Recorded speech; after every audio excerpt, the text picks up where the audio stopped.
having a nice, soft, and relaxing morning. Maybe not, but still, we can hope. Do have a couple of stories here that I found that seem pretty nice, pretty cool. So, I'm just going to start with those. I want to find which one is shorter. Oh god, this one is very long. Well, this other one is significantly shorter. What's up, so?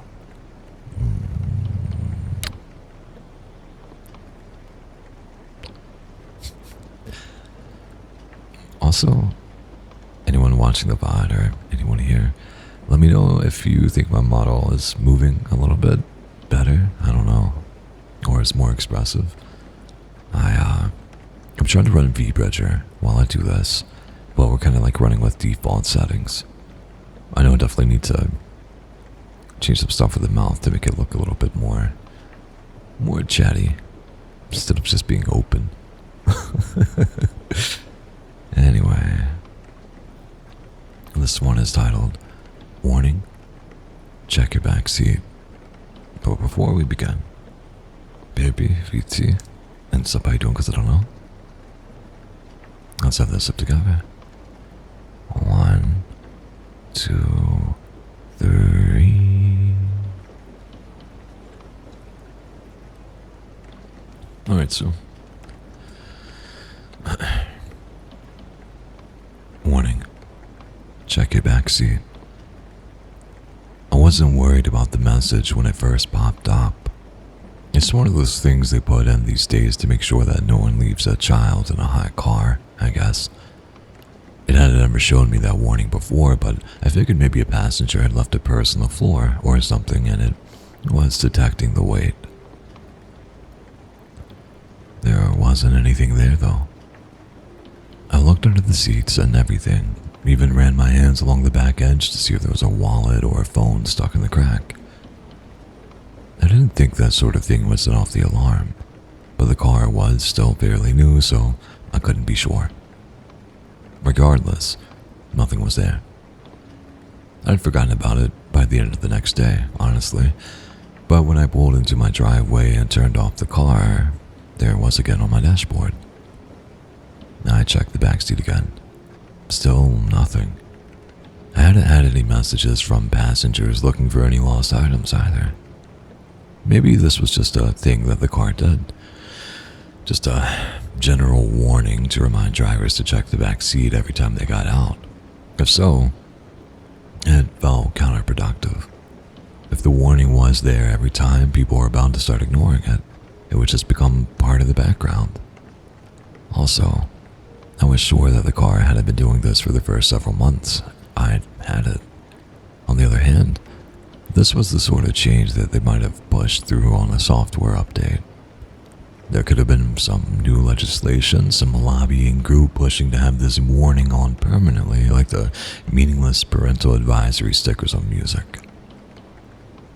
I looked online that night, searching through car forums and news posts for any mention of this warning. I couldn't find any indication that it was supposed to be happening every time I turned the car off. In fact, it didn't seem to be showing up for anyone else. This problem was only in my car.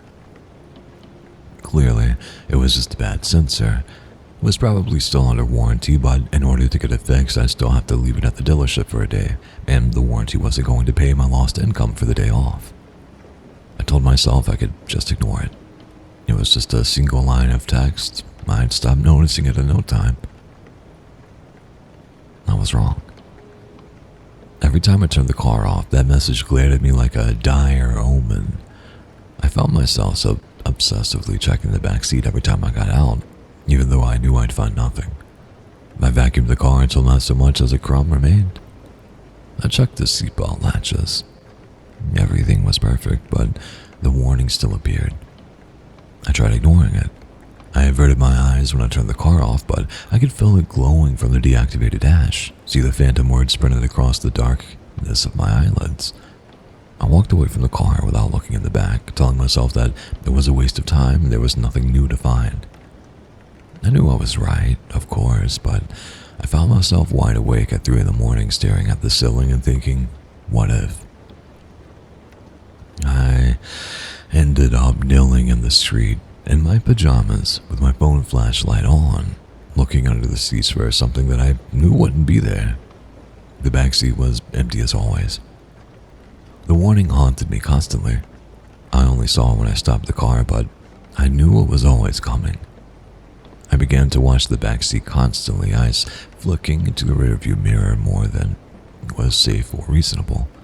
My passengers noticed. My rating began to dip, with notes marking concerns about attentiveness to the road. My tips suffered as well. Finally, I bit the bullet and took the car in to get the sensor fixed. The warning marked me as I parked it in the lot, daring me to go inside without looking. I wanted to. I knew there was nothing there. But if I claimed that there was a sensor issue and they found a bag or a box or some other physical object sitting back there, I'd look like I was too dumb to just have checked the back seat. I knew that I had checked it. I had checked it 1,000 times, but I looked once more to be sure. I explained my problem to the man at the counter. He typed some notes into his computer and said, "Gonna be a few hours until we can get you in." "That's fine," I said. "I'll wait." "You sure you don't have—" he began. I cut him off more emphatically than I intended. "There's nothing in the backseat. I have looked." All right, he said, raising his hands to placate me, "just trying to save you some time in case." I went to look again after that. I really couldn't have stood being wrong at that point. It was empty. It was always empty. I knew every crevice of that back seat by now. There was nothing there. I sat in the waiting room drinking coffee and playing on my phone. I was inexplicably nervous. Couldn't figure out why. There was just a sensor issue. They would find it and fix it. The problem would go away. It was crazy that I had waited this long, that I'd let it get to me this much. They finally called me back up to the front. "Well, we can't find anything wrong with your car," the mechanic said. "What do you mean? There's absolutely nothing in the back seat. I've made sure of it." "Back seat's clean as a whistle, sure. But we can't get that warning to turn on either, not without someone in the back seat. It cuts on like it's supposed to with a person back there, but if it's just the driver, it doesn't show." My expression must have been somewhere between disbelief and rage. The mechanic took a step back. "Look, I'll come show you." I calmed myself and followed him out to the garage. He turned on the car while I watched through the window. He let it run for a moment, then it turned it off. No message appeared. "See?" he said. "We can replace the part if you want, but since we can't find an issue, it's not going to be covered under the warranty. And I've got to take the entire backseat out to do it, so there's going to be a decent labor fee." I ignored him and got into the car. I turned it on and then, with trepidation, turned it back off. For the first time in weeks, no warning appeared. The rush of relief I felt was incredible. I turned the car on and off again several more times. There was no message. The warning was gone. "You happy?" the mechanic asked. "Unbelievably," I said. He shrugged. "Wish they were all this easy." I drove home feeling like I was floating. I hadn't realized how much tension I'd been carrying or how much my car had begun to feel like a prison. The road was broad and open, the day was beautiful, and I was free. In my peripheral vision, a light flickered. Something on the passenger side of the car had blinked out, a little orange light I could not remember ever having paid attention to before. I stared at it sharply now, trying to figure out what had been illuminated. It blinked briefly again, on just long enough for me to read it. Passenger airbag off. It stayed on whenever there was no one in the front seat. Now, it was off. The final short blink could have been anything. Could have been an LED failing, a sensor breaking, any of 1,000 electrical glitches. Or it could have been something settling itself into the passenger seat. I pulled over onto the side of the road. I left the car running when I got out. I did not look back as I walked away. There was no point. I knew there was nothing in the back seat anymore. I never went back for the car. Police called a few days later. They'd found my vehicle, they said. Some kids had taken it out joyriding. It was in bad shape, and so were the kids. They were reviewing the dashcam footage, but did I want a copy for my insurance? I shouldn't have watched it. I knew that before I ever put the thumb drive into my computer, but I had to know. They were laughing at first, whooping and hollering as they sped away down the street, all clearly having fun at first.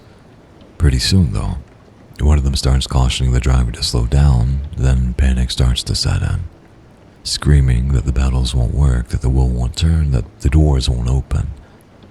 All the while, the speed on the display is creeping higher and higher. It ends as you'd expect. I'm sure there'll be questions about why I left my car with the keys in it, whether I knew something was wrong.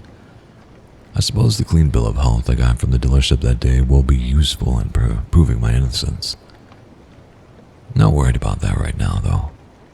My Ring doorbell is notifying me that there's someone on my front porch, but the camera shows nothing at all. Not a horrible start. Wasn't a horrible story. Welcome back, Sue. And Calypso and Del Gribble. Sha. Let's have that sip together. And Sue. 1, 2, 3.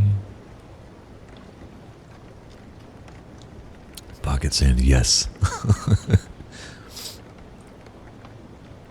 I've not seen the new version of it. I heard it's like some people really like it, some people don't. It's not as good as the original, but it's still like, adequate. But I don't know. I don't want to ruin my nostalgia for the series. I feel like that might take it. Yeah, I'm not a TV guy anyway. But we do have another story here that is quite long, called "A Stranger Joined Our Paranormal Support Group. He Shouldn't Have." I'm actually enjoying the new episodes. One of my good, the D&D buddies, he's been watching it, and he said, his take on it is it's not as good as the original. It feels a little bit different, but it's still worth watching. So, yeah. He has a pretty good radar, pretty good opinion. Or, yeah, stuff about that. Stuff about that. He's the guy that'll throw out some, a couple of anime recommendations, and I'll be like, yeah, you know what? This is great. I'm going to listen to you when you recommend stuff. I might not complete it, but I'll at least check it out. Hasn't been wrong yet. Not yet. Anyway, let's start. I ignored the dead woman standing behind Pete. Well, tried to. I'd gotten pretty good at not looking at her, but not listening was another matter. Drip. Drip. Drip. Was it blood that perpetually rolled down her fingers, or something worse? No way of knowing without looking. My eyes burned with the temptation to take just a peek, just a quick one. Surely it wouldn't do any. I blinked hard and focused on what Pete was saying. "No Shirley tonight?" "Guess I come down with the flu. I volunteered for setup duty." I gestured down the corridor. "Shall we?" I led the way, careful to keep my eyes from windows, shiny doorknobs, unexpected puddles, anything that might cast a reflection. When we reached our room, I paused, casting Pete a sidelong look. "Do you want to?" He knew the drill. No setting foot in the room, not yet. With exaggerated casualness, he leaned against the wall and fixed his eyes on the ceiling, while I opened the door and hurried inside. I fumbled with the key to the storage cupboard lock and found what I needed within easy reach. Thank God for Shirley's organizational skills. But all but sprinting back to the door, I uncorked the jar and drew a thick line of salt just inside the threshold. I caught the briefest glimpse of bare feet. Bloated, the corpse-white flesh shot through with blue. Dark, viscous liquid pooled around the rotting toes. Then Pete stepped over to the sod and walked briskly to the storage cupboard, closing the door behind him with a firm click. That left me to deal with the blinds. It wasn't Pete's fault. It wouldn't be fair to expect him to do it. No amount of logic prevented the wave of resentment I felt as I wrestled with the ever-tingling cords, jaw clenched, waiting to hear. Tap, tap, tap. My mouth went dry. Just to my right, on the other side of the glass, was a glob of black ooze, and was that a fingernail? It's no wonder the cleaners ate us. The words erupted from my lips before I could stop them, followed by a giggle that sounded more like a shriek. Acknowledgement. Bad idea. But it broke the heavy silence of the room, cleared my head long enough for me to win the battle with the blinds. With the outside world at last shut out, I allowed myself a moment, just long enough for my hands to stop trembling. By the time I made it back to the storage cupboard, I'd managed to plaster a smile to my face. Pete had already retrieved his talisman. He sat cross-legged on the floor, gripping the dog-eared book so tightly his knuckles had turned white. And when he heard the door open, he looked up expectantly. "All clear," I confirmed. "Rough week?" I bit my tongue on the question as he scrambled to his feet. It seemed rude not to ask, particularly when the circles under his eyes were so much darker than usual. But now was not the time. Our first and most important rule made that clear. "Nice. I'm glad. Thank you, doll." We dragged the chairs out in silence and set them in a circle in the middle of the room. Pete retrieved 5 thick white candles, one for each of us, and positioned them next to the chairs, while I retrieved the box of talismans. At the bottom was a jumble of metal tokens, symbols of a dozen different faiths. They were a hangover from the early days when it was just me and Shirley, fumbling our way through the darkness. None of our eventual regulars turned out to be particularly religious, not even Stephen, our former man of the cloth. We all preferred something a little more personal. A teddy bear worn nearly threadbare, a near-full bottle of whiskey, the dog's rubber bone imprinted with the tooth marks from its former owner. I dug mine out, a keyring bearing a photo of a seaside town, and pocketed it. The cat trio was too cumbersome for either of us to manage alone, so we wrestled that into position together before parting again to finish it up. Pete conducted a thorough search of the room, rifling through every drawer and dropping to his knees to crawl beneath tables. We weren't the only ones to use this room. A compact mirror misplaced by the knitting for anxiety group could prove disastrous.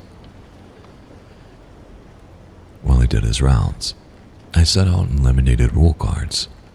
By now I knew them by heart, but I scanned through them nonetheless, as Shirley often told us. Taking a couple of minutes to refresh our memories could save us a lifetime of suffering. 1. Discussion must not begin until all protective measures are in place. 2. Any members with followers must not enter the room until the saw line had been drawn. 3. Cover any reflective surfaces. 4. Once the candles are lit, no one can leave until they have burned out. 5. Don't be a dick. Everyone's stories are valid, even if they don't match your own. 6. Listen when someone is talking. You'll have your own turn to speak. 7. Keep an eye on Ed. That fiend breezed in just as we finished, wearing her favorite fluffy pink jumper and carrying an enormous tin of biscuits. She gave Pete an assuming look before thrusting the tin into his arms. "You're looking too thin. Eat," she ordered. She gave me a quick hug before scooping the teddy bear out of the talisman box, holding it on her lap as she plopped into one of the seats. Mary came in next, scowling and sporting a livid black eye. Daphne made a little squeak of dismay. Poor love. What happened? She caught herself, clapping a hand over her mouth and staring wide-eyed around the rest of us. Don't worry, Mary reassured her. The fist that did this was human. Who'd be daft enough to take a swing at you? I asked, incredulous. Short she might be, but when Mary wasn't running the pub, she was pitching at her and at her brother's farm. Between hauling barrels and bales, her arms might have been made of steel. Punter had a few too many. She plucked the dog toy from the box, clenching her fists around it. The squeaker had long since died, but it emitted a sad puff of air. He's barred now. Just barred? I raised my eyebrows. The corner of her lips twitched. Maybe a bit bruised, too. Stephen arrived last, a few minutes after our designated start time. Sorry. He panted as he wrestled the yowling carrier through the door. He did not want to cooperate tonight. He placed the carrier on the floor with a thud, opened the door, and beat a hasty retreat. Ed stalked out, tail twitching in irritation. He turned his baleful green eyes on Stephen, who held up his hands in surrender. Don't be a sourpuss, Daphne cooed. Poor old Stevie had to get you here somehow.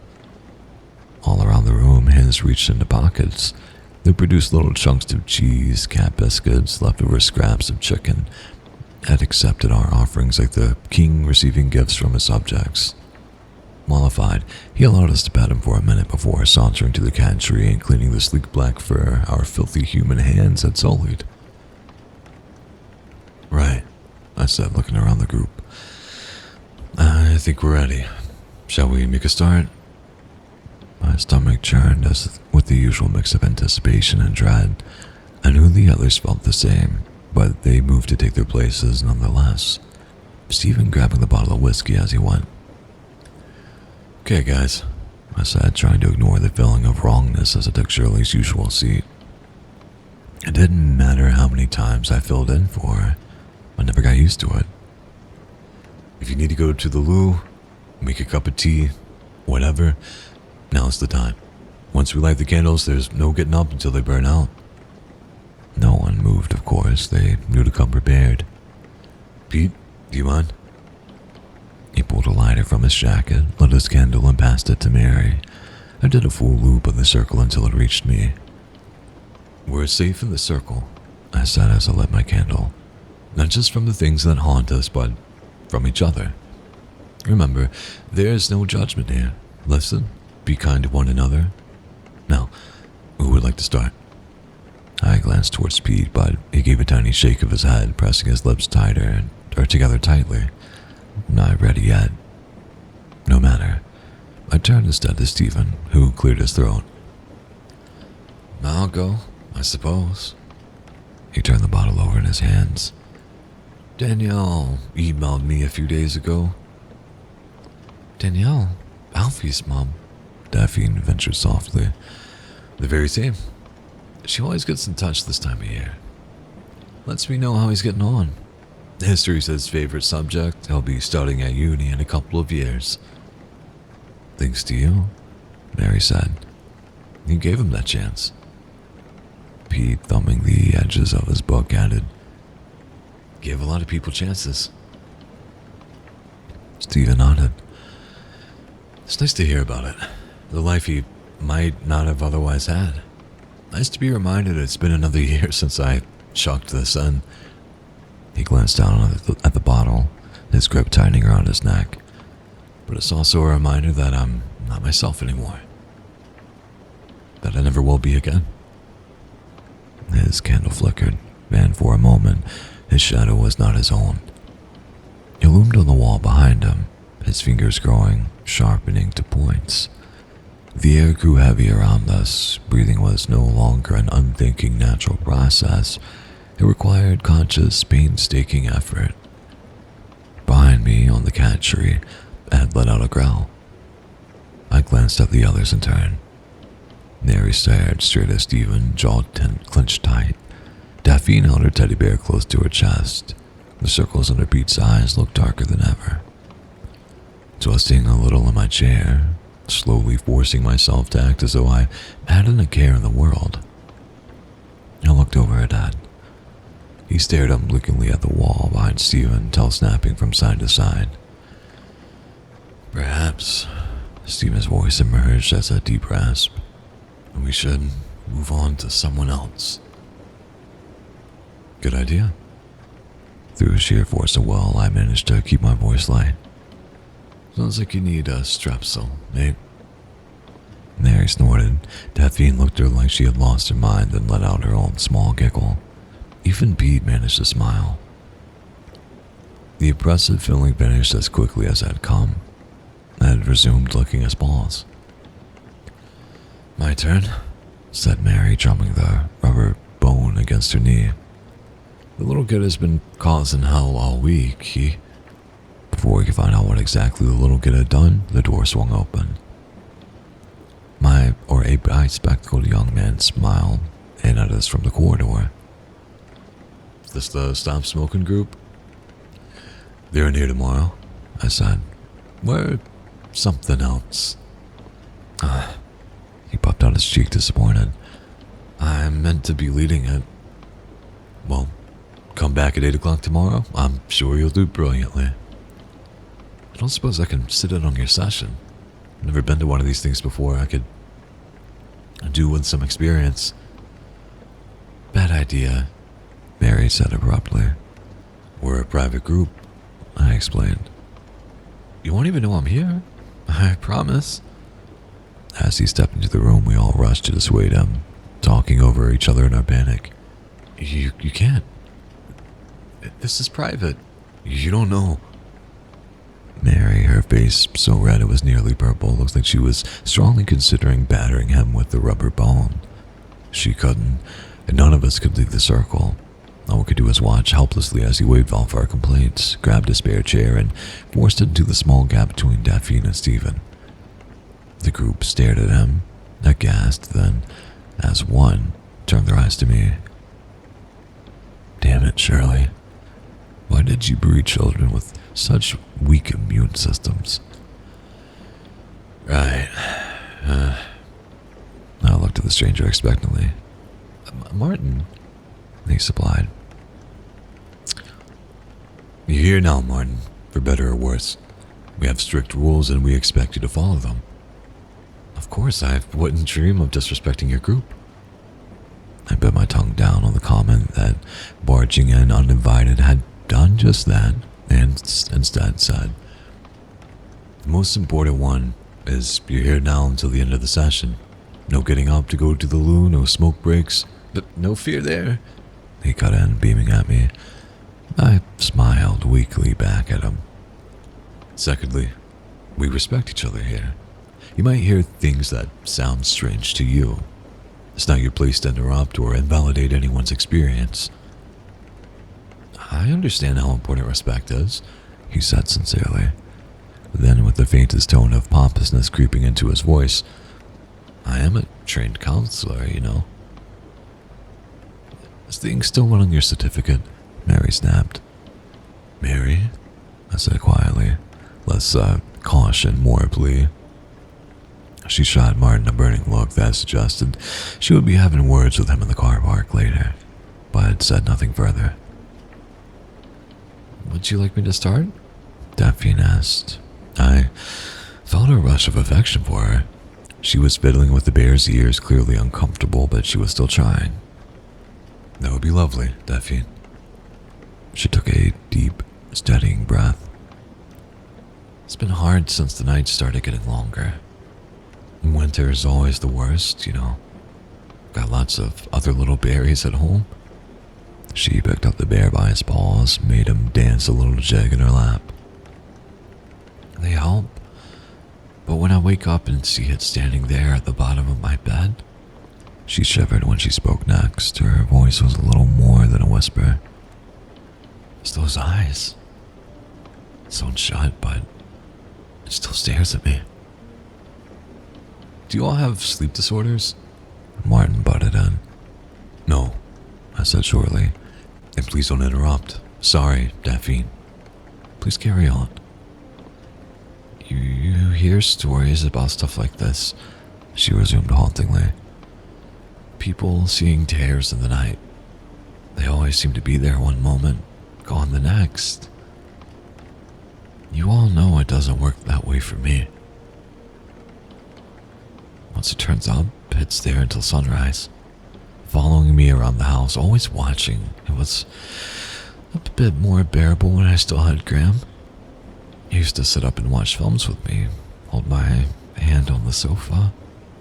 Her eyes were sparkling now. In the early days, anyway, but by the end, I saw Mary's hands tighten around the bone. I knew how she felt. Logically, I knew I couldn't blame Graham. It took a special sort of person to stick around and deal with this stuff when they didn't have to.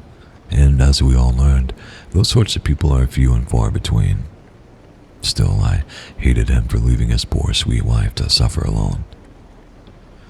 Stephen leaned over to Daphne, offering her his handkerchief. She took it with a grateful smile and dabbed her eyes. Creative writing, Martin burst out. What? I asked. You're a creative writing group, right? Mate, you've already been told to keep your gob shut.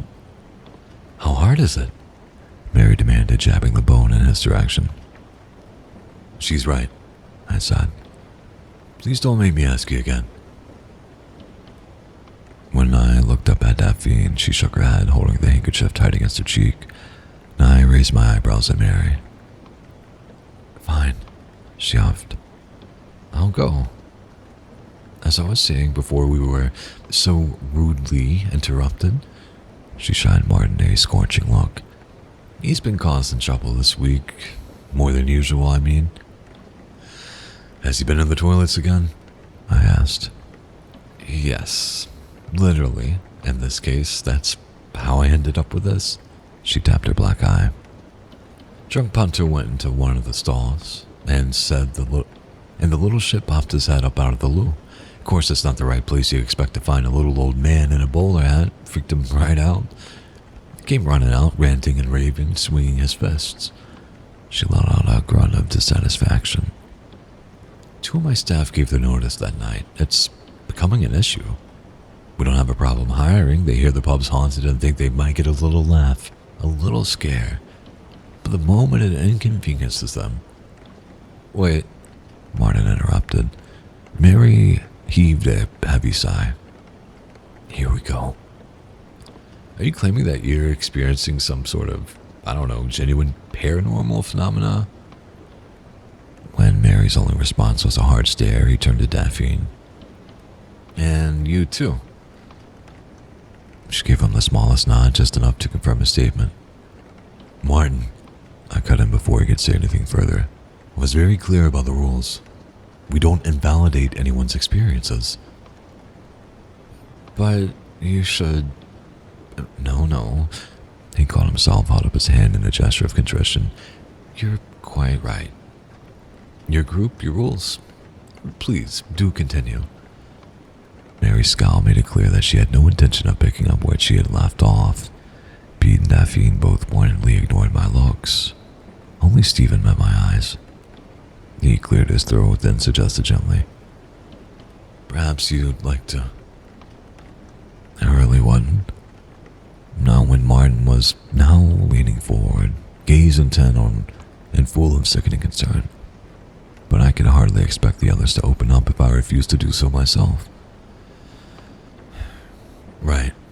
I shifted in my seat, balling my hand into a fist around the keyring. Yeah, well, you all know how it started. Martin isn't acquainted with the story. I could have swung at Stephen if I wasn't so certain that he wasn't intent on torturing me. The rest of us were content to keep our experiences within the confines of our small circle, but he still had a streak of the preacher about him, and it was focused on warning the general public about the dangers we were intimately acquainted with, even if they branded him as crazy for his struggles. If you wouldn't mind. Not at all. The sentiment wasn't entirely convincing through gritted teeth, but it was the best I could manage. When I was a kid, we used to go to the seaside on a holiday. I forced my fingers to unfurl and held up the keyring. Here, to be precise. Martin squinted at the keyring, his smile coming too quickly. It looks lovely. That was a bit of a shithole. The smell of greasy chips drifted back to me across the years. I remembered that the sky always seemed to be slate gray, even in summer, and the cold bite of the sea water on my thighs. I could feel the musty arcade carpet beneath my cheeks, Dad's arms wrapping around me and hauling me against his chest after I dozed off. Somewhere behind him, Mom and Becca bickered about her dress sense or how her headphones seemed to always be glued on, or whatever the piece of teenage rebellion my sister had engaged in to do my mom's head in. Excuse me.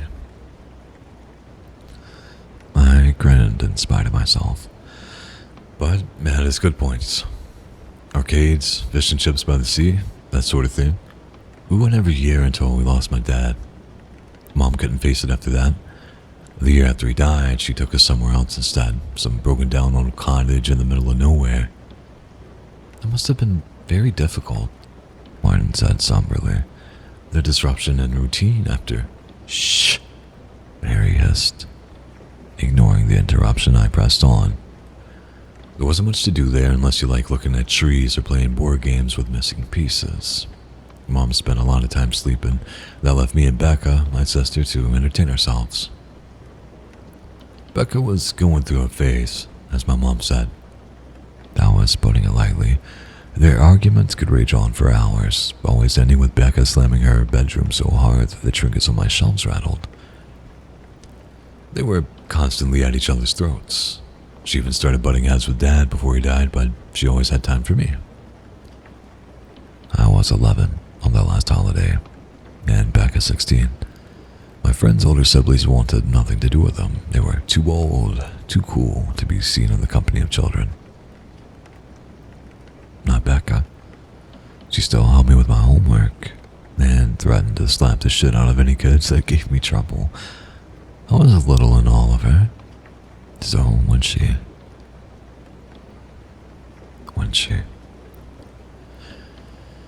told me that there was a way to go see Dad again and asked for my help, I agreed. We went to bed that night and we waited until we heard Mom's story. The mixture of excitement and stomach freezing terror slammed into me, as strong now as it had been more than 20 years ago when I huddled beneath my blanket, waiting for that quiet creak of the door and Becca's summoning whisper. Followed back into the woods and then... What? My memories of that night were fragmented like a photo someone had taken a pair of scissors to. I scrunched my eyes, pressing my knuckles hard against them as I tried to remember. There was an old book. Thick, bound in leather. God knows where she got it. I stole it, knowing Becca. It wasn't in English. I remember that much because she read out loud from it. I flexed the index finger of my left hand, staring down at the thin white scar that ran its length. Becca's hand had been gentle as she held mine. Sorry, little, she whispered as she raised the knife. I only need a few drops. She took my blood. Flames danced behind my eyes. Dripped it into a fire. When she called out, something answered her. Red eyes piercing the darkness, a growl so deep it reverberated in my bones. But it wasn't Dad. She told me to run. I remembered branches whipping against my cheeks, my chest burning as my lungs desperately tried to squeeze in air. I did. I didn't realize I was crying until someone pressed a handkerchief into my hand. I took it without looking up. Meeting any of their eyes was more than I could bear. The shame was too deep. You did the right thing, Mary said firmly. If you hadn't listened to her, you would have been taken too. Taken? Asked Martin. Delphine spared me from having to answer. Becca vanished that night. Their mom called the police. They searched the woods. Nothing. You believe someone kidnapped her? Something took her, Mary answered in a tone that brooked no argument. Martin was either oblivious to the warning or chose to ignore it. I mean, no disrespect to your sister, but it sounds like she was troubled. Arguing with your mom, grieving for your dad. Couldn't she have run away? You seem to be under a misapprehension, said Stephen. Namely that this was an isolated incident. It wasn't. We have all caught glimpses of this beast. For the 1,000th time, I set up a silent prayer of thanks for my friends. The first time it had returned, 1 year to the day after the night that Becca led me into the woods. I was alone. I lay frozen in bed as his red eyes pierced me through the darkness, quaking each time it let out another growl. Staring into its terrible eyes nearly cost me my sanity, but I didn't dare look away. Barely dared to blink, certain I would pounce if I gave any opening.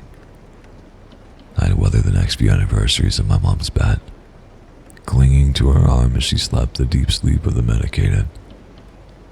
When I left home, I took to spending those nights in churches. Finally, I found a group of friends willing to sit in vigil with me. Martin made to rise from his chair. He was immediately greeted by a chorus of "No" from all sides. Blanching, he dropped back down. Instead, he saw my eyes, his gaze full of sympathy. I really am sorry for what happened.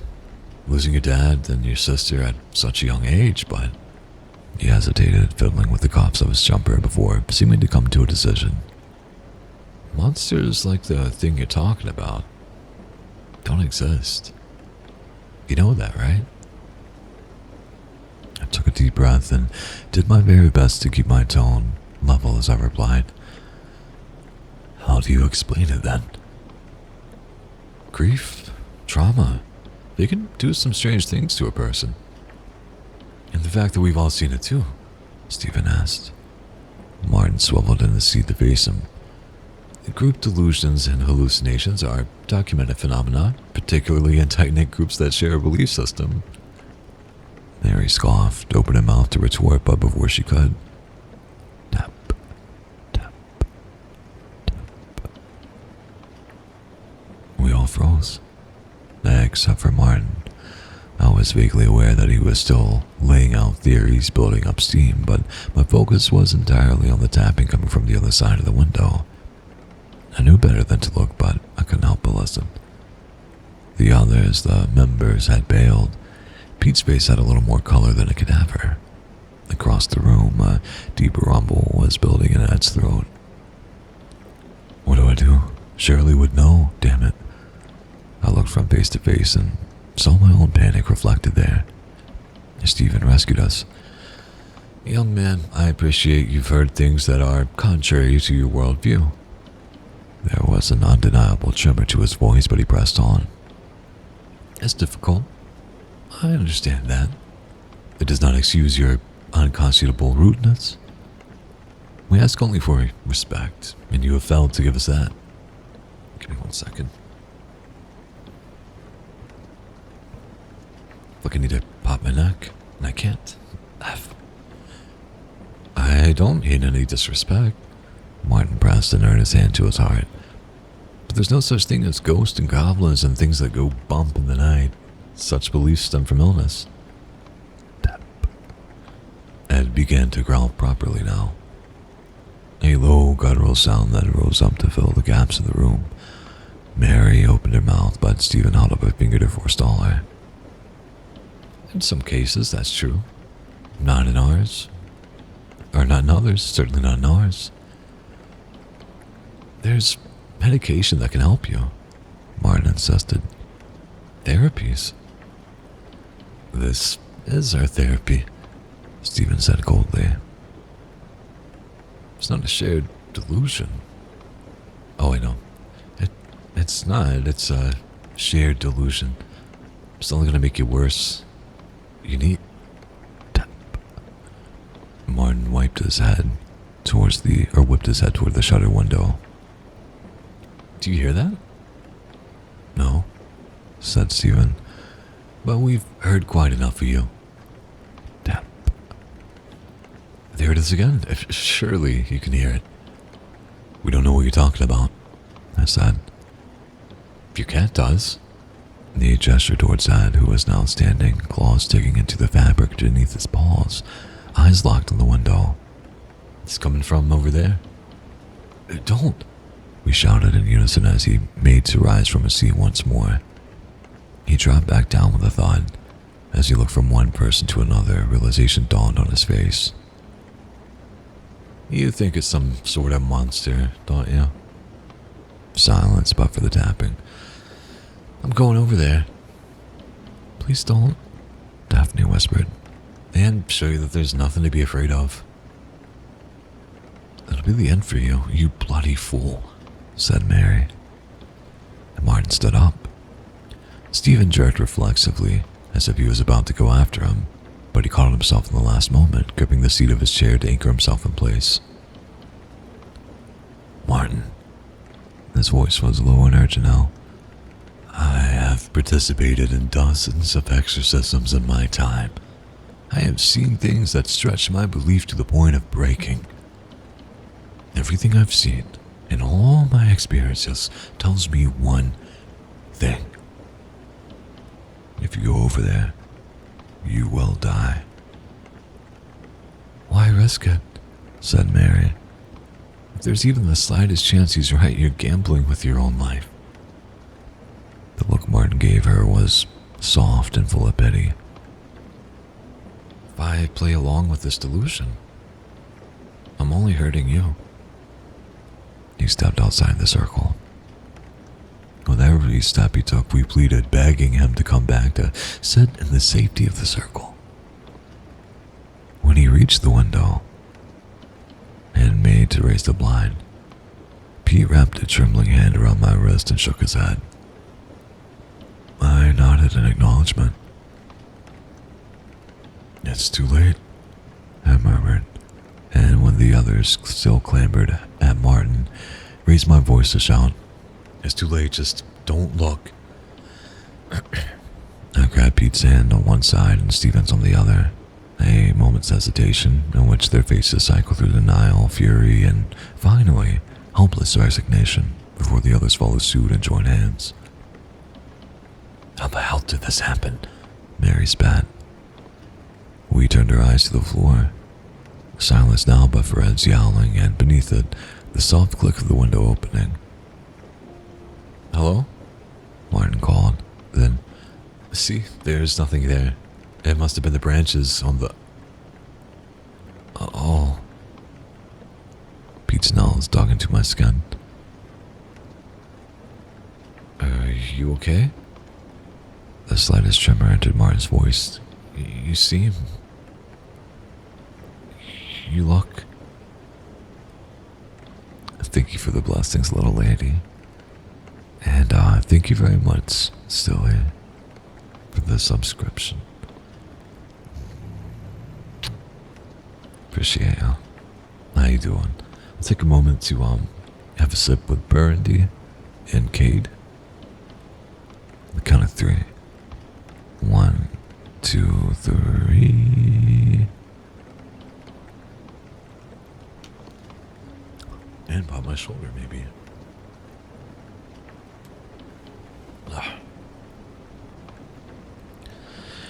Alright.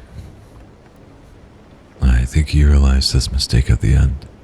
There was a clattering, as though he tried to jerk back and slam the window shut, only to become tangled in the blinds. I think he tried to scream. He only managed to sharpen how a muffled groan, heavy thudding followed, like feet pounding against the ground and finding no purchase. Then silence, except for Ed. His screeching had died down to a continuous growl, low and full of warning.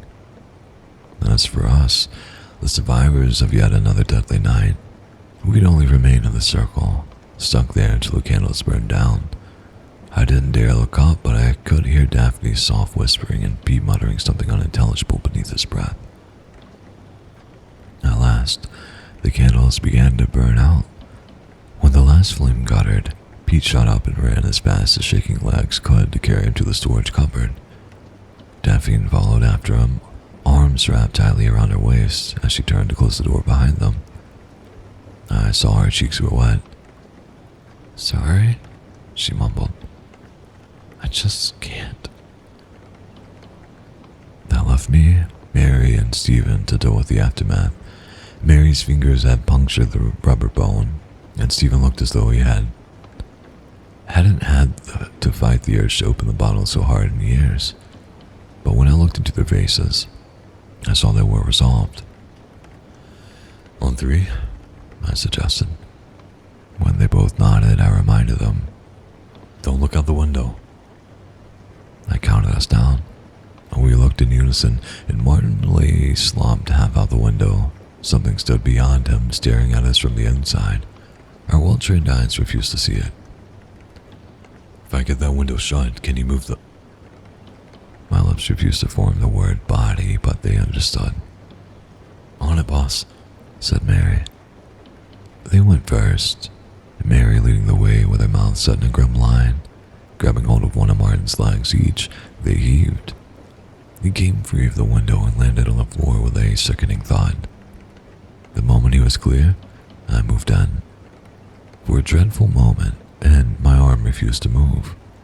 I was frozen in place, trapped by the fear that cold fingers would wrap themselves around my wrist when I reached for the window. "They've done their part," I told myself. "Now it's your turn."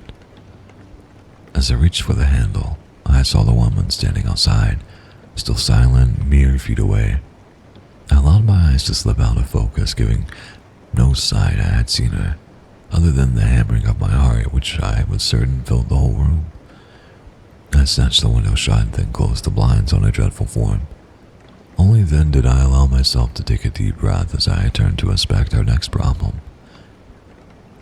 The only outward sign of damage were the rivulets of blood that had trickled down from Martin's ears, oozing down to stain the shoulders of his jumper. That and his eyes. They were wide and glazed, frozen open by the horror he had witnessed. The last thing that he would ever witness. "What are we going to do with him?" Mary said, her voice clipped. "Do we call the police?" "And tell them what?" I asked. "I don't know," she shrugged. "We could say he collapsed." "And how do we explain why we waited hours before calling for help?" I wrapped my arms around myself, shivering. "They'll start poking into what we do here, then next thing you know, we'll end up locked away in some hospital," finished Mary.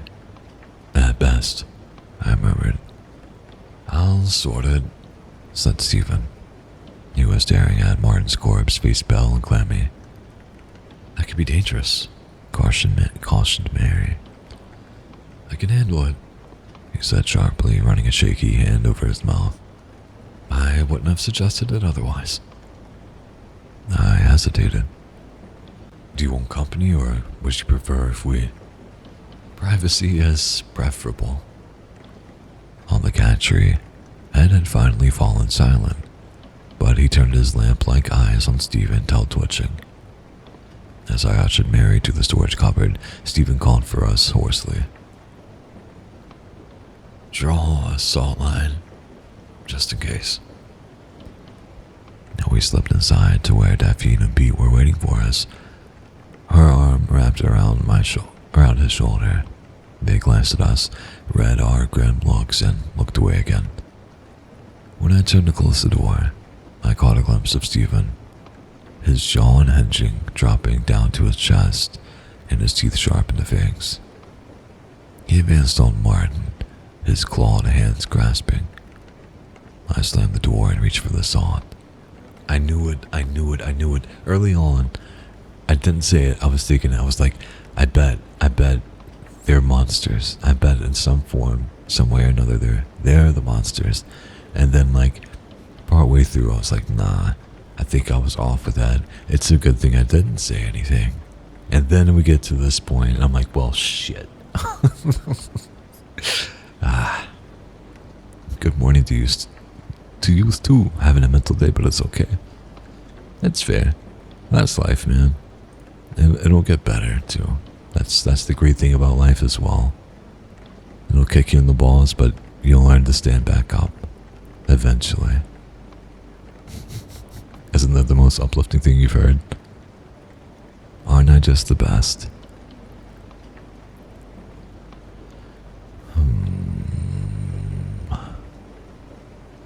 I want to find another cool story. Everything is so much better. Thanks. I knew it would help.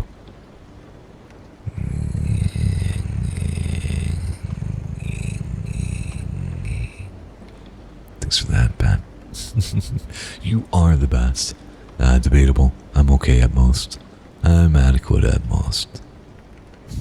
But thanks, Stilly. What's up, Farhana? Let's have them sippies. The count of 3. 1, 2, 3. It's not actually coffee today. We already had that as we woke up pretty early. What's up, Sonoma? How you doing, buddy? How you living? I like you all days, and that's rare. I'll take it. I'll happily take it. What we drinking then? Today it's just water. Just water. I made, I have, you know what? I don't know. I don't want to make it yet. But I saved yesterday's coffee. Because we ended up taking a nap. And I was like, you know what? Maybe I'll make some iced coffee later on. Because Eggy, she's a dirty creamer drinker. Ooh, whoa. And, yeah. So, I'm just gonna throw some milk and creamer in there and shake it up. And hopefully it'll taste good. If not, F. But we don't waste coffee in this household. I don't waste coffee in this household. Some Wawa sounds healthy. Yeah, that's all I drink is coffee and water. And then like, maybe, I guess it's roughly like, 0 to 5 times a month beer. Yeah. Nice to meet you. I hope you're doing fine. Yeah, this is an interesting day. It's not a bad day by any means, but I got plenty of sleep, so that's cool. I woke up and I'm streaming, which is also a great sign. We make cold brew here sometimes too. It's not what I prefer. I just don't like to waste stuff. Coffee deserves to be consumed, just like me. I'm good. Hiding in a blanket because it's cold. I did not want to get up this morning for that very reason. I don't know. I just had to like flee myself out of bed and throw on a hoodie, and then run and find my pants. I'm like, where did I leave my pants? And then I was good. And then I felt like nice, and I went outside for a moment. And I'm like, oh, you know what? I should not. No more outsidezies for me. Oof. I love cold brew. I've tried it like once, and I thought it was gonna be good because it was like it looked like Guinness. It didn't taste like it. I was like, no, my mind will not allow me to enjoy it. Big F. Cold brew's cool. I don't know. I've not had a good one. Maybe you need to make it for me. And I'm happy that you think I'm the best lady. I'm gonna watch over my words, though.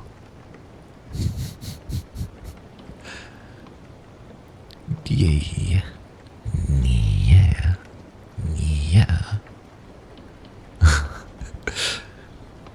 You're the best as well, pretty lady. Hard agree.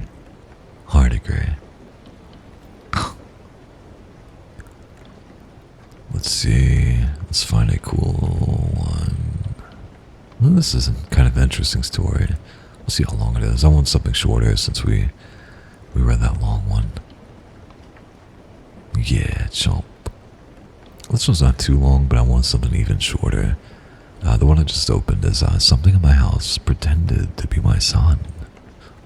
Ooh, sounds cool. I have a small pond in my backyard and deer keep drowning in it. No. fact that multiple associates has texted me to tell me that they're doing okay and want me to not worry about it without me reaching out first is making me cry again. Noise.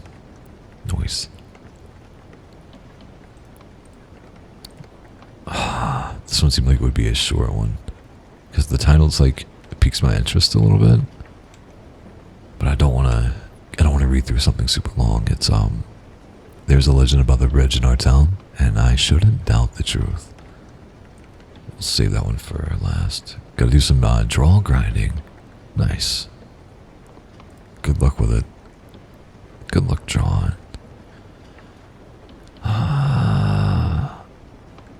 Oh, I hate the name of this one so much, so bad.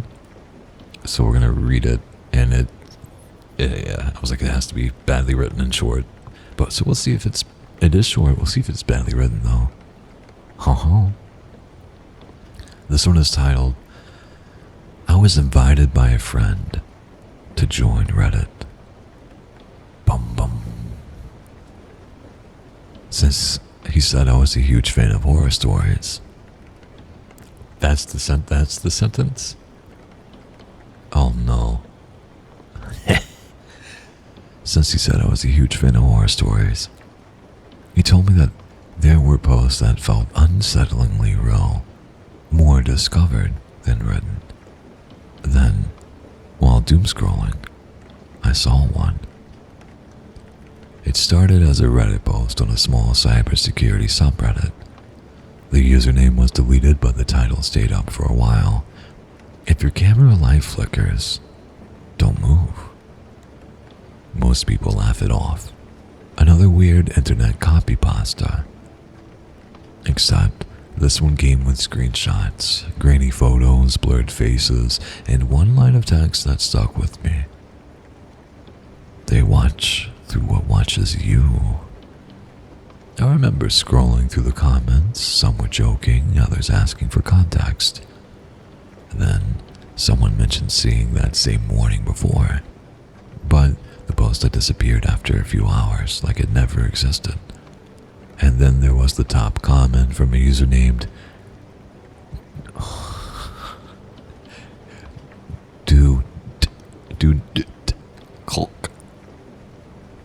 D-O, a capital D, lowercase o, capital N, lowercase t, C-I-L-K. It's definitely do not click, but no. I hate it. I hate this so much. This is good though. It's a good hate. I already said it, but you sound like you really sound like the best manager. She reminds me of like someone I used to work with. That was a cool manager. So I can agree. If I redeemed the live ASMR, do you have one you want to read? No, I need to go back to the subreddit and look for one for the Ko-Fi audio. But no, I just need a keyword from you, and I'll search and try to find one that says so enough. What's up, Kenna? How you doing, buddy? Nice to see you.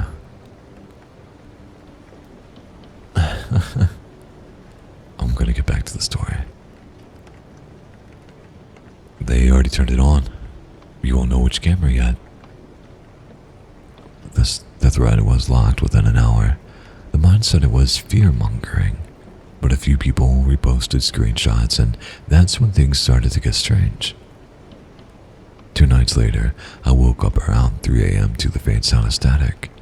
My phone was charging on my desk, screen off. I thought there may be a notification came in, but then I saw it. My webcam light flickering. Just for a second. Then again. I remembered the post. My chest went tight, and I covered the webcam with a sticker and went back to bed, telling myself that it was a glitch. The next morning, my laptop was open on a Reddit page. The post was back up, but the title was different this time. If your camera light flickers, it's already too late. And my username.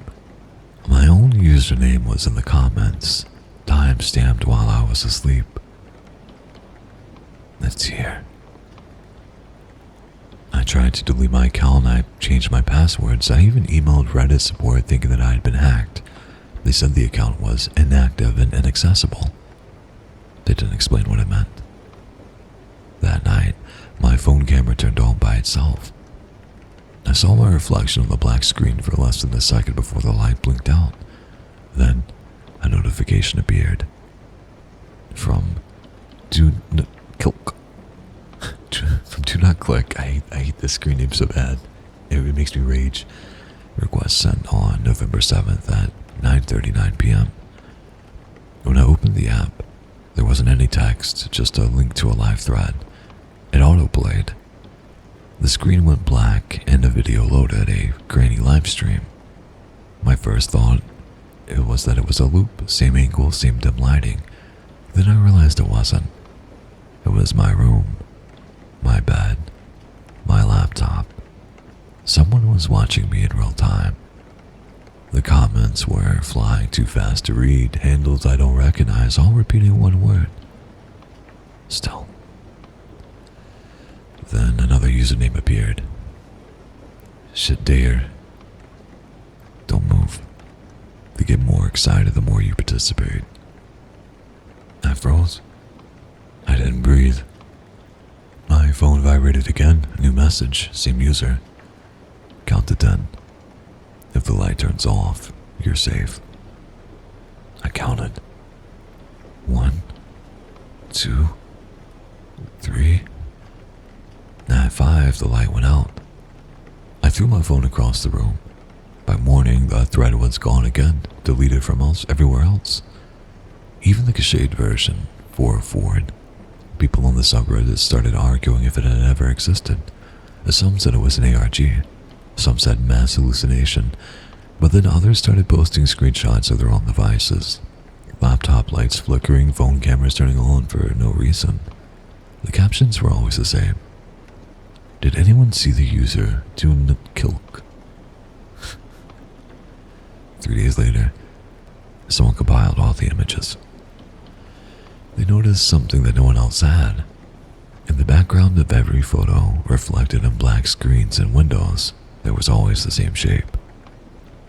A pale outline, a tall figure, always standing behind whoever took the photo. Last night, I saw it myself. I was on my phone scrolling through the subreddit again, trying to convince myself it was fake, when my front camera flickered on for half a second. I was all alone in my room, but in the preview window, I wasn't. There was the shape over my shoulder, faint, stretched, almost like a blur, but the longer I stared, the clearer it became. White, still, watching. Then the app crashed, the post disappeared again, and my phone buzzed with one final notification. Thread continues soon. I checked Reddit again this morning. My account's gone, my posts, comments, everything. Wiped. Like I never existed. But a new thread went up some 10 minutes ago. Same subreddit, same title. If your camera light flickers, don't move. And the top comment, it was, again, from Do Not Click. They already turned it on. You won't know which camera yet. I knew it didn't end. It became a cycle, an endless loop stitched into my life. Every day, I have to figure out which camera they've turned on before the betting starts. And if I don't, they make sure the next stream has something worth watching. I called it. That was horrible. I knew it would be horrible. That was the absolute worst, and I regret nothing. I'm sorry for putting you through that, however. Oh, I think a little part of me died with that.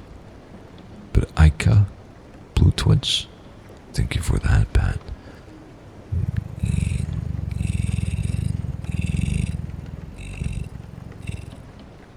Appreciate you. Let me read what I missed. Tofu looking lovely. Thanks, bro. I'm sure you are too. That nice clean shave. Looking all handsome and shit. Yeah. Thank you very much for the compliment too, Aika. I'm happy you like my voice. Hopefully you feel calm and relaxed. Okay, so my problem is that you can't find. It's just this platonic care. It's all romance, and I don't want that. I mean, if you want the keyword platonic care or something like that, just that can be the vibe. I'll find something if that's what you want to redeem. Grandpa Blinket is warm here, and his voice carries magic. It's fine. I don't really listen to the story itself. Fair. If I was on Nova, I think you know exactly what I would start doing, lady. But I'm not gonna bring that energy here. I won't rush you on it today. Maybe sometime soon. Sure, whenever you want. It's not something I mind doing. Especially if I end up coming across like one that is unintentionally super funny. Cause some of them are just like written so cringily, so badly. Cringily's not a word, but we're gonna use it anyway. Let me see something, because we have two longer ones here. Would you guys be fine with waiting a couple of minutes for me to make that cold brew coffee? If not, I won't do it. No, tofu suffer. Listen. I'm not gonna comment on that. I'll let Sue take the reins on that one. I'll be back then. Thank you guys very much.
Oh, that was great.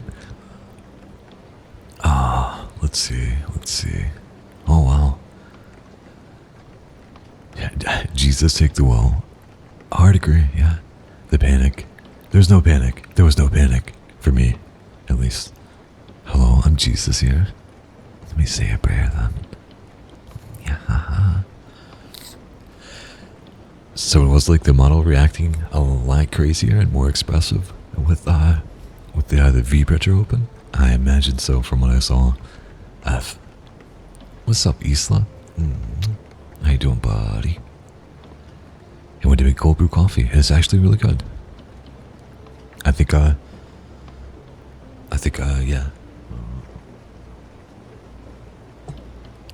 I think the secret's using milk with creamer. That it makes it taste less shitty. Gloggy. I want to try that someday. Guys, I got coffee after school drop off this morning, and the lady in front of me paid for my coffee. Hey, nice, man. That's pretty sweet. 55 fries, 55 burgers, 55. Yeah, that's pretty cool though, man. It was getting jiggy. Lovely. Well, you of all people know in real life, I'm such a dancer. I have my tiny dancer's feet. I'm making this up. I suck at dancing and hate it. Only slow dancing, actually. I like slow dancing. Still suck at it, but it's fun. Anyway, I'll let you guys pick if you have a preference or story. We have something in my house pretended to be my son, or there's a legend about the bridge in our town, and I shouldn't doubt its truth. Yeah, lady. Dance again. For sure. But yeah, for the something's in my house pretending to be my son, just type in 1 if you want that, or if you want there's a legend about the bridge in our town, and I shouldn't doubt its truth, then just put 2 in. If nothing happens, I'll just do the whichever one. I'm just gonna chug coffee. It's an excuse to sit here and chug coffee. I have to drink my coffee while it's cold.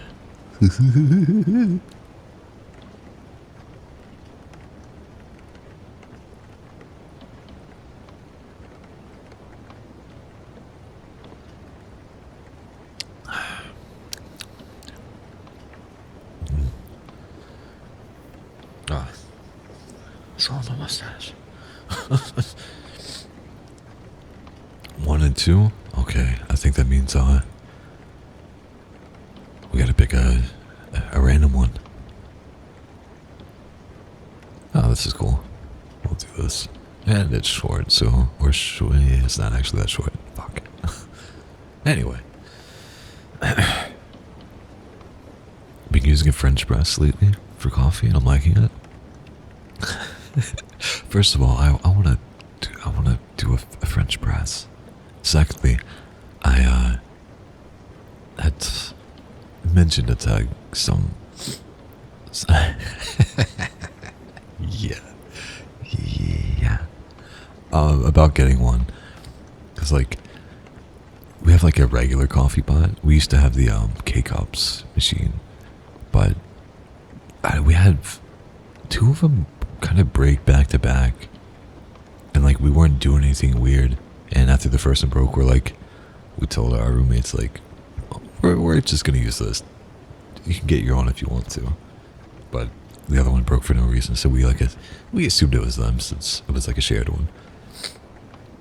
And yeah, it I don't know. It ended up breaking again, so we just got regular coffee pots. And anyway, I wanted to try the French press because somebody had it, and it seems cool. I don't know. It seems cool. I don't know how much it changes the taste of it, if there's actually any difference. But I like it seems aesthetically pleasing in a way. K-Cups no bueno. Yeah. I mean, it's fine. It's fine. It gets the job done. I just, as long as you're having a good coffee. But it's so expensive. I prefer it to in a way, I prefer it to instead of a pot of coffee. Because if you, I don't know. If it sits too long in the coffee pot, it gets burnt tasting after a while. But if you're gonna have if you're gonna take your time, sip your coffee and enjoy it, you don't want to have to drink it fast, and you want it to be decent, then yeah. I'm not a coffee connoisseur though, so I just like what I likes. Is this a Nova thing? Nova's a lot of fun. So is tofu, but it's a different fun. Agreed. Speaking of which, I think I'll be streaming over there today.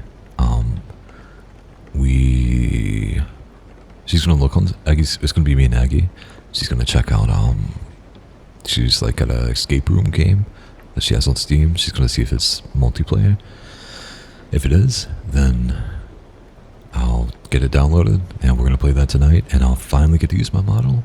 If it doesn't work for us, we'll be playing Monster Hunter, and I will probably just have a gif of my little character, pixelated character walking, because I cannot run shit with that. I can barely run the game and stream.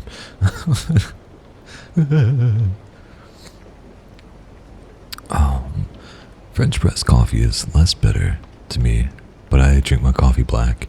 Same. I prefer my coffee black as well. Black and usually dark, like dark roast.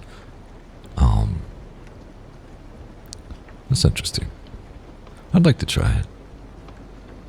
I like my Keurig for simple coffee. I have my espresso machine and French press. You have an espresso machine? Damn. I know Sue seems like she makes some good coffee. She's got never mind. Is that the way people talk about Nova versus tofu makes them seem like some kind of cryptid. Maybe I am, but a friendly one. Have you attended a Nova stream?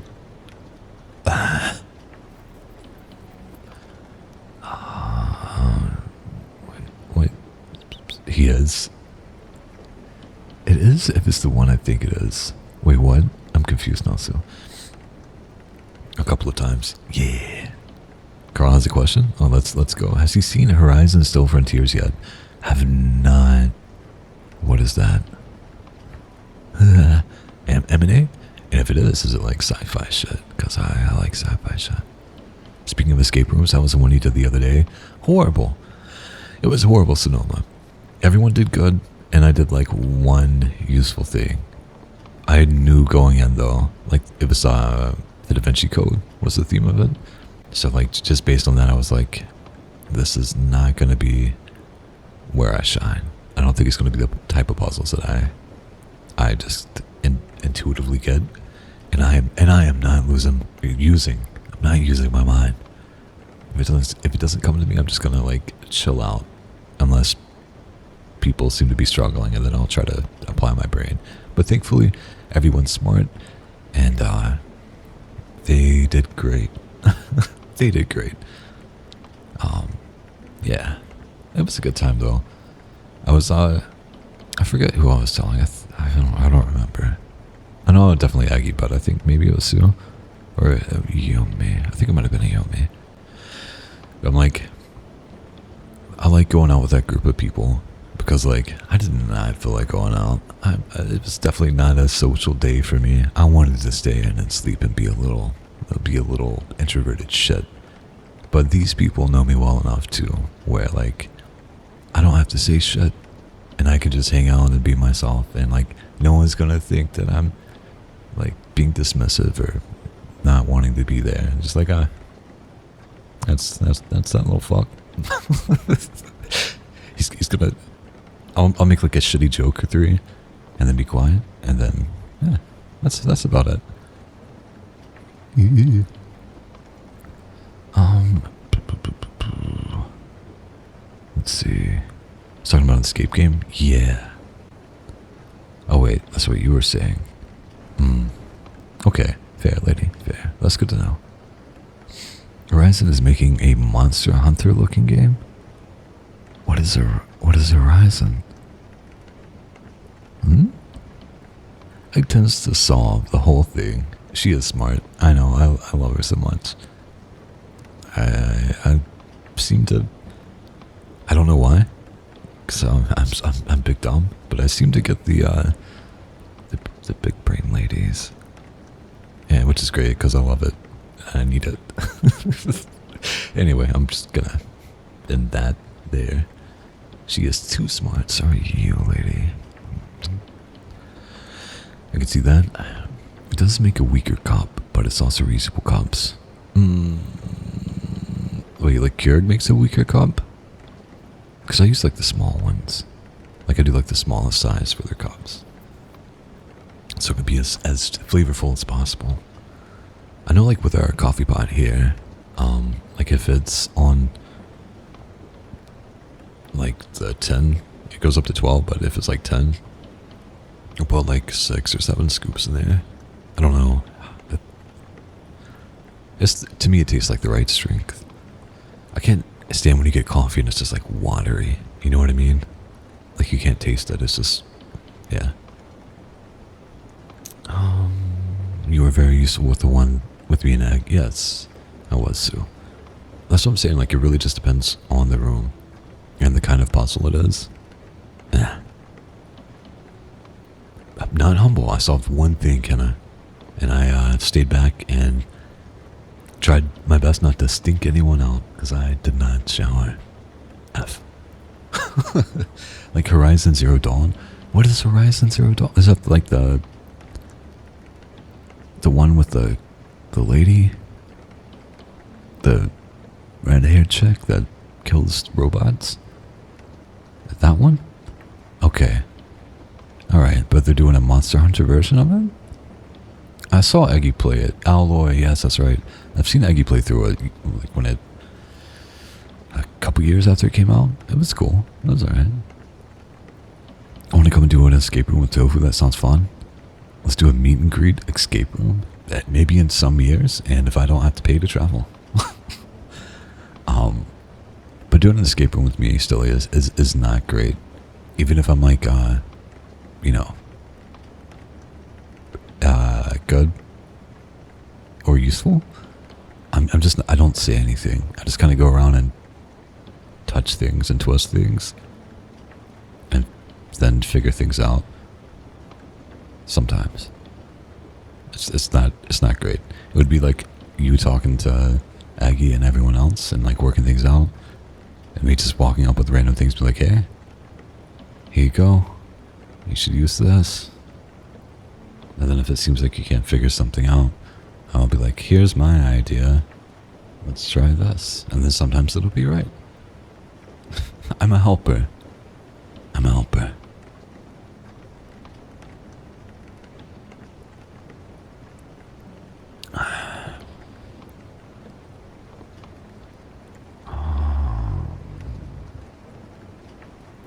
Figured out the genie bottle 2 rooms before we needed it.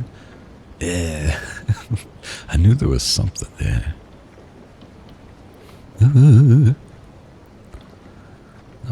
Don't worry, we can break the room together and leave it to the smart people. Yeah.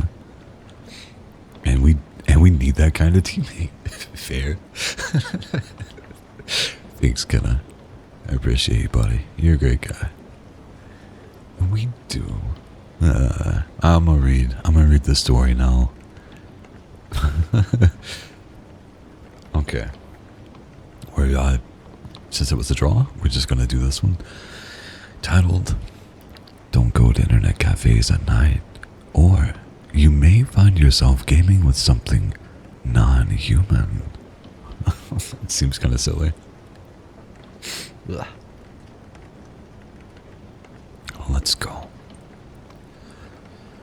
Internet cafes were a core memory of my teenage years. In the early 2000s, Home computers were a luxury rarely seen in Southeast Asian households, especially in those rural areas like mine. Fortunately, an old engineer in my hometown caught on with some demand and set up with an internet cafe from bits and pieces of hardware he scavenged from work. Those computers were barely functional, but the place was all the rage for us curious teenagers. My friend group spent hours every day haunting the cafe, hosting LAN parties for Warcraft or Half-Life. The internet cafe was our secret hideout, our castle of dreams, where we lived out youthful days in fantasy worlds free of responsibilities. Okay, Stelly, have a good day. Enjoy coffee. Fast forward a few years, and internet cafes slowly faded into obscurity as PCs, smartphones, and Wi-Fi became widely available. The internet cafe was soon shut down, and most of us left for work or university. We tried keeping in contact at first, but life got in the way, making it too busy for us to ever see each other. That was until one of my friends was found dead. A few months ago, I received a call from my friend's mom. "Em is dead," she said. "He got drunk, tripped, and fell into the river one night. No one found him until it was too late." I was devastated and overwhelmed by guilt. Nam used to be my closest friend in the group, yet I haven't called him once all those years. I wish to spend one more night playing games with him like in the good old days, or at least say a proper goodbye, yet it's already too late. Also, really quick before I forget, oh, we're coming with you? Nice. Favorite pocket pals? That sounds like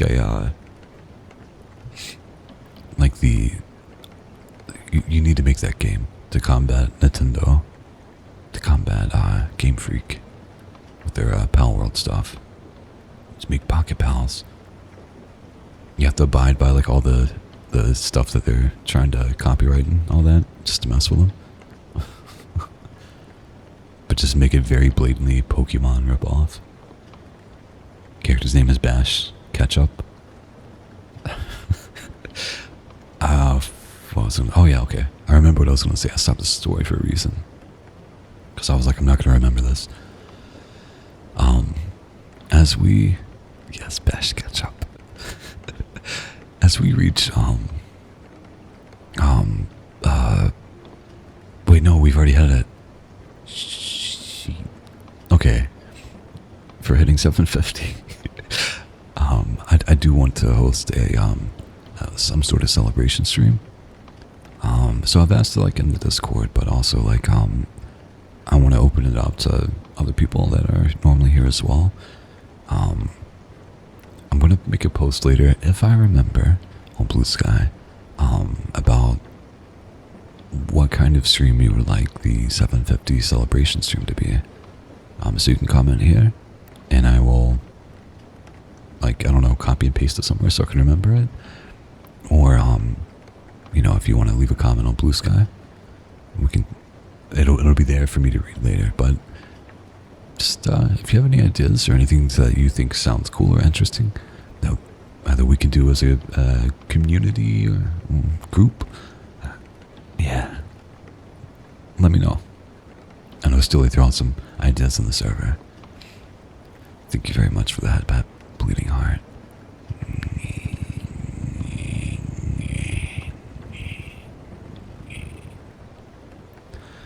What's up, Ruben? How you doing, buddy?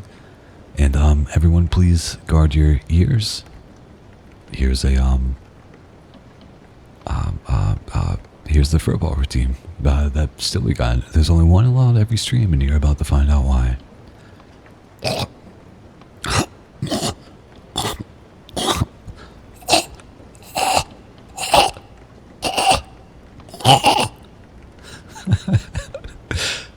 Okay. Yeah, that's Christ. Yeah. It was. Oh, that's right. You know what? I'm gonna change it now. I'm gonna change it now because I'm gonna forget, and I need to go ahead and do that. I forgot we were gonna name it. I was gonna blame you for it. I was gonna blame you for it, Sonoma, for it being back. But this is why we have to put it in the name. So I'm doing it now, so I don't forget.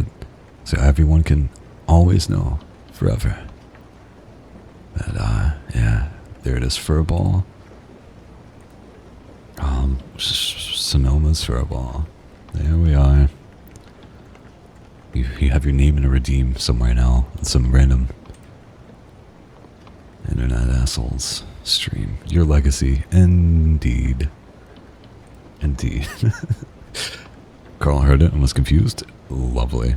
I cackled in the open space. That is wonderful news, lady. I am so happy. I hope... No, I don't hope anything silly or bad.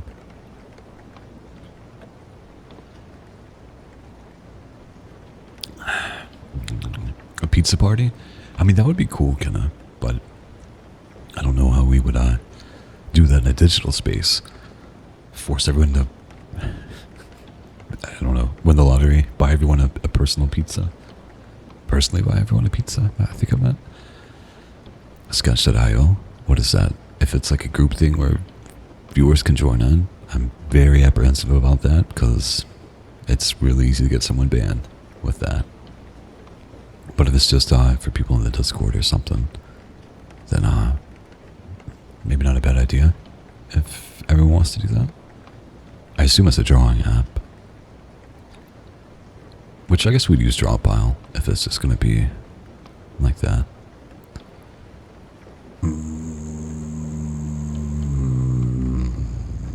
Put it in the Discord so I can at least consider it more. So I can ponder it. Everyone makes their orders of pizza and posts to Discord. Ah. It's not a bad idea. It is the perfect excuse to eat an entire pizza to myself on stream. I can set up pizza cam. I just want to eat pizza. And we eat together digitally? Oh, yeah?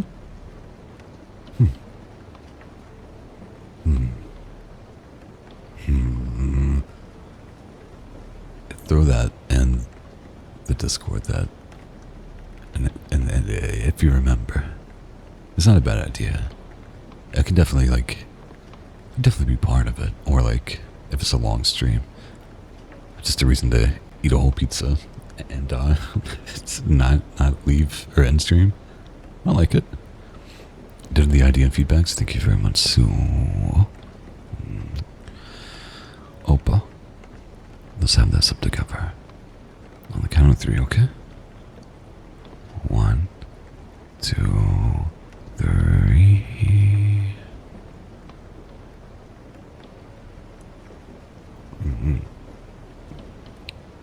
Actually post my coffee in a Discord, and then others reply with theirs.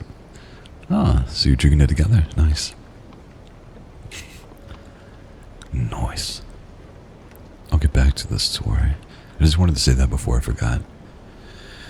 I immediately went back to our hometown for Nam's funeral. The entire group was present, but most left right after the ceremony.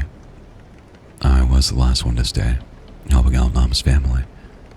That was the least I could do after neglecting our friendship for so long. I was bitter towards others for not staying longer, but to be fair, I really can't blame them for prioritizing their life over an old friend's death. That night, after a dinner with Nam's parents, I left with an empty, sorrowful heart. The bus wouldn't arrive until the next morning, and with nothing better to do, I decided to take a stroll. Perhaps a quick nostalgia tour around town would lighten my mood. I visited our high school, which was already closed for the night. I tried some fast food stands we used to love, but they were also closed. This is why I moved to the city. Nothing in the shithole of the town opens past 7 p.m. I mumbled to myself in frustration. I almost gave up and called it a night before stumbling upon an internet cafe. It was an old, shabby, one-story house with an internet cafe banner so torn I couldn't even read its name. Still, the front door was wide open, revealing 2 rows of PCs inside, with 3 guests playing at the time, so I knew I hadn't closed yet. No better way to honor Nam's memory than gaming at night, eh? I thought to myself and walked in. The receptionist was a sleepy old man who didn't bother responding to me, except for a slight nod when receiving my bill. Inside, the cafe seemed even more run down, with the PCs looking like they had endured 2 world wars. Funnily enough, this shabbiness reminded me of the old engineer's internet cafe, which made the nostalgia hit even harder. Among the guests were 2 foreigners, sleeping soundly with music videos on their screens. The third one was a teenage boy sitting in the corner, hooked into his video games. Seeing a kid outside this late isn't something rare, as I also sneaked out at night from time to time back in the day. But the game he was playing, StarCraft Brood War, seemed a bit too old for his age. I picked a PC and sat down. As expected, this ancient relic didn't have any of the newer games, no Fortnite, no PUBG, hell, not even League or Minecraft. There were only 4 games: GTA San Andreas, Half-Life, Warcraft, and StarCraft. I tried connecting to the internet, but these games had been modified to local only, so I could only play with bots. I tried fooling myself into having fun, gunning down NPCs in San Andreas, but to no avail. I didn't miss these stupid games. I missed having friends around, playing together, yelling at each other. As I lost in thought, a goosebump suddenly hit my neck. I turned around to see the kid in the corner, now standing behind me with an unnaturally wide grin on his face. "You want to play together? I'm looking for a friend to play Dota with," he asked enthusiastically. Yeah, sure." I was a little spooked out, but quickly recalmed myself and agreed.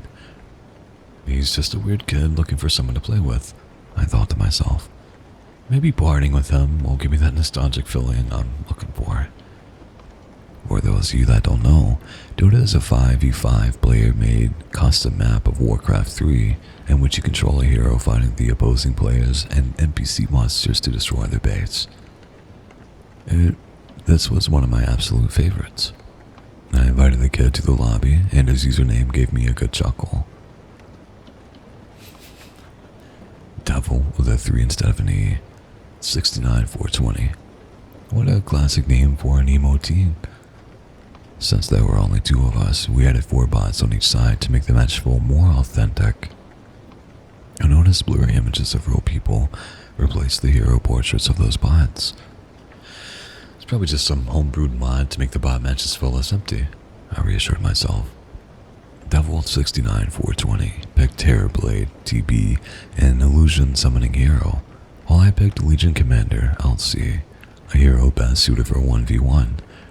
We started trading blows and his TB got the first kill. "Too easy, newbie," the kid shouted, startling me.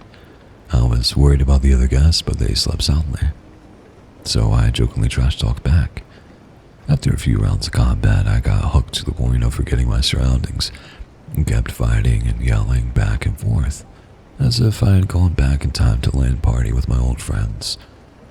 It wasn't until I won the game that I realized the sleeping guests had woken up.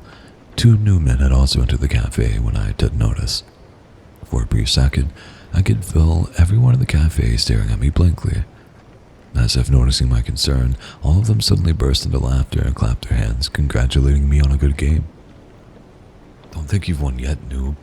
This is a best-of-3 match, and I will crush you in the remaining game," the kid said, half jokingly, half sulkingly. "Hold on, I never agreed to that. It's already late. You should go home. Parents must be worried sick." I tried to sound responsible. Besides, the other guests were giving me the creeps. "But we're having so much fun. It's been ages since I've played against other people. You know how hard it is to find people playing games like these, right? And you don't have to worry about the other guests. They'd love to cheer us on. Come on, it'll be a good time. I promise. Just like the good old days. Please. Pretty please?" Devil 69420 begged. Anyway, anyone in their right mind would have realized something was off, but I didn't. I didn't know if it was hypnosis, magic, or some kind of airborne drug, but a sense of euphoric nostalgia clouded my consciousness, making me stay. It was the same feeling as when he decided to play a game one more time before bed, knowing full well of the consequences that would come tomorrow morning. Great. Game on, the kid replied enthusiastically. Oh, by the way, should we add a small bet to our little game? The loser shall give the winner of this BO3 something. What does that mean? A best of 3, okay, something. That would make the competition so much more exciting, don't you think? His voice shifted into a much more sinister tone. At that moment, I thought the kid just wanted a free soda or something, so I agreed. Alright, but we play by my rules.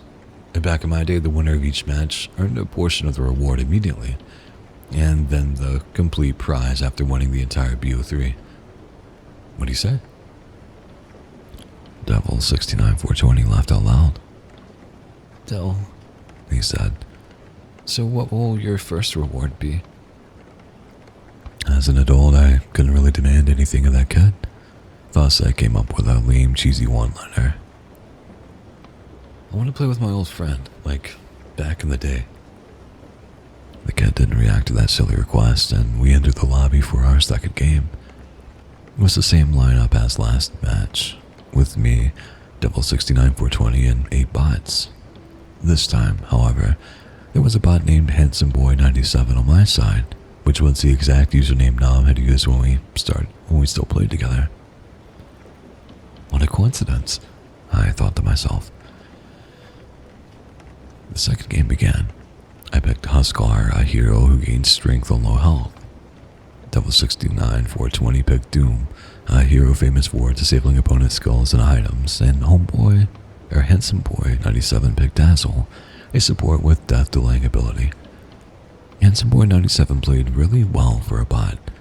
He kept telling me just like Nam used to in our games. However, every once in a while he frantically pinged me to retreat even when we're not in any danger. You think I'm crazy, but I swear every time Handsome Boy held me in game, my real mind got a bit clearer. I started observing our audience, which had increased to 7 guests. There was absolutely no way this obscure internet cafe got so many customers this time of night, so I immediately thought that they were going to rob me. Fortunately, they only stood still, staring blankly at my screen. But then, something hit me. The guests looked exactly like the portraits of bot players in our game, all 7 of them. What kind of twisted joke is this? Are they all regulars of this cafe trolling me? There are 7 of them, but what about the last one? What about Handsome Boy 97? One of your mains back in the day? I'm gonna send you a message, just to let you know what I think about that, right?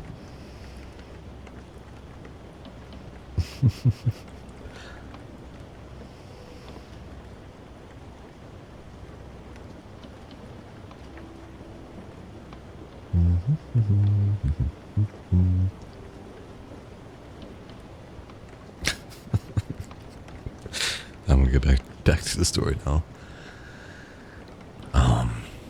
Let's see. My thought was interrupted when I noticed a new figure who seemed to have materialized out of thin air behind Devil 69420. Darkness covered his face, but in my heart, I already knew who to expect. Still, as that person stepped into the light, I immediately broke down and threw up on the spot, and upon seeing the pale face of Nam, the friend I had just buried in the morning.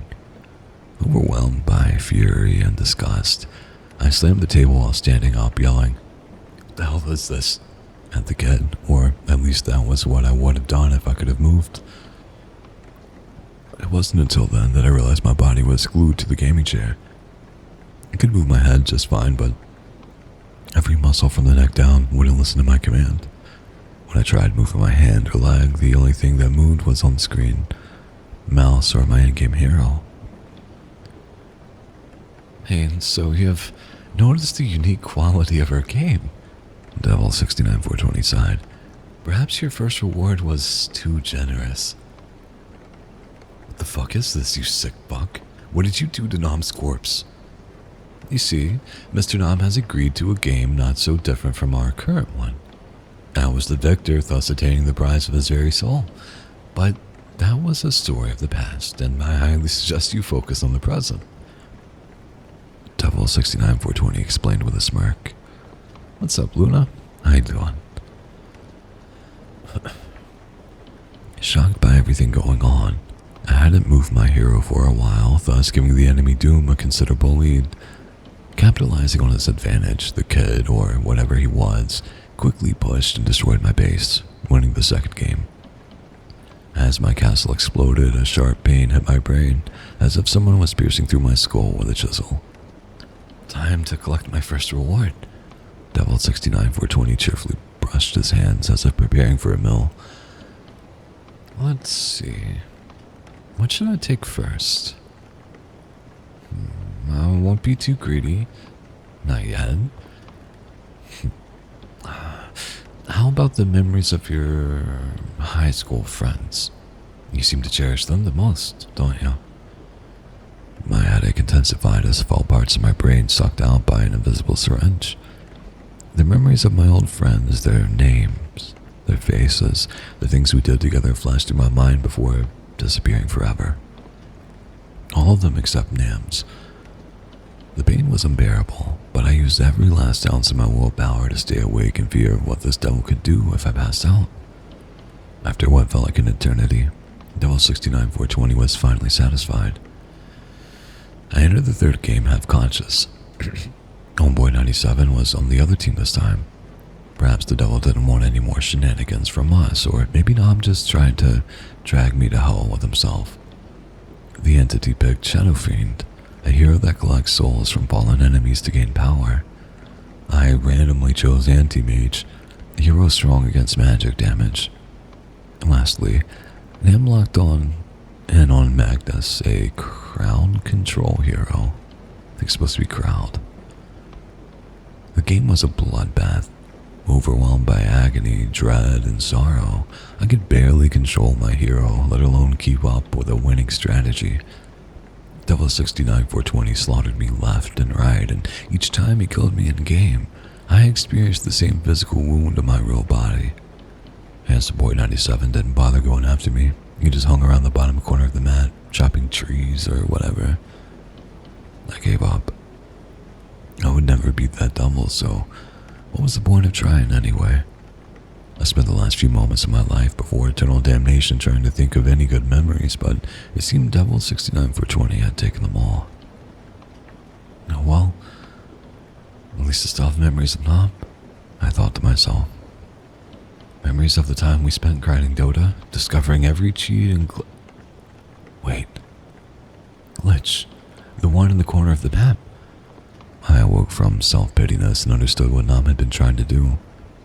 As F's F pushed onto my base, I abandoned everything and ran toward where Magnus was. Nam's hero got a skill that pushes his enemy for a short distance. If you stand at the map's edge, the skill can basically move you out of bounds. We discovered this glitch together back when there was still no internet to guide us. It served no gameplay purpose, but in the situation, the bug might be my only hope. Nam had already waited for me at that exact spot. With Magus' skill, my AM flew past the boundary, disappearing from the map, which also freed me in real life. I ran, as fast and as far as I could, and I didn't stop until the sun shone brightly in the sky. I went back to the city at once. My body sustained severe physical wounds, taking months to recover. The mental trauma, however, is permanent. I asked everyone I hadn't forgotten about the internet cafe and the incident, but no one knew of that cafe, and they just assumed I had gotten robbed. I stayed off any electronic devices for a while. However, yesterday, I returned to work and had to use my laptop again. As soon as I booted it up, I received an email from an unknown sender that terrified me. Come back. Finish our match. Nam is still waiting. Bum bum. Doing well, just finishing recording guitar right now, so I'll lurk. Nice. Nice. Maybe that's what I'll do. I was thinking like, I got a little bit. I think we're gonna end soon.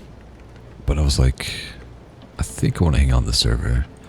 I am confident that Sonoma and Sue is working. So I was like, maybe even if nobody shows up, I could just like maybe do some music or something. I don't know, but I think I'm gonna end. Let's see how many. We can. You know what? I think we're ready to. Stilia is specifically not working. Well, then you can listen to me play guitar and shit. Maybe. I probably won't have the camera on though. But yeah, we copy this name. We'll go ahead and raid. I don't know what they're doing exactly. So it's just chatting. It's someone that we've raided before. Mayu Larkspur.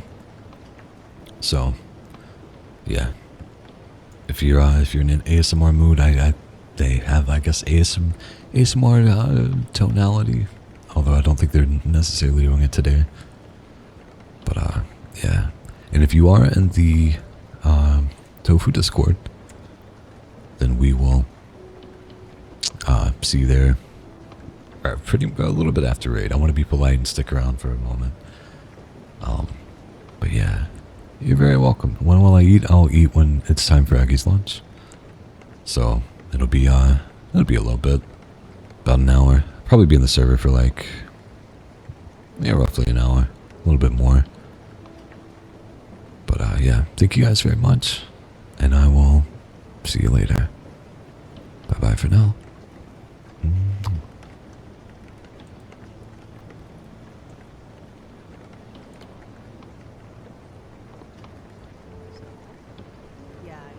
Yeah, don't believe in them.